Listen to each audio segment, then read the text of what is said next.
Sa aking mga kababata ni Dr. Jose Rizal, kapag ka ang bayay sadyang umiibig sa kanyang salitang kaloob ng langit sa lang kalayaan na saring masapit katulad ng ibon na sa himpapawid, pagkat ang salita'y isang kahatulan sa bayan, sa layot, mga harian, at ang isang tao'y katulad kabagay ng alimang likha noong kalayaan, ang hindi magmahal sa kanyang salita, mahigit sa hayop at mahansang isda.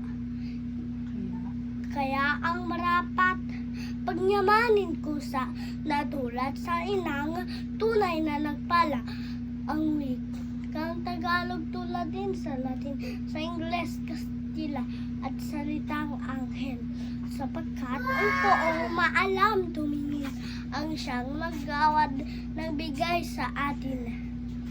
Ang salita natin tulad din sa iba na may alpabeto at sariling letra.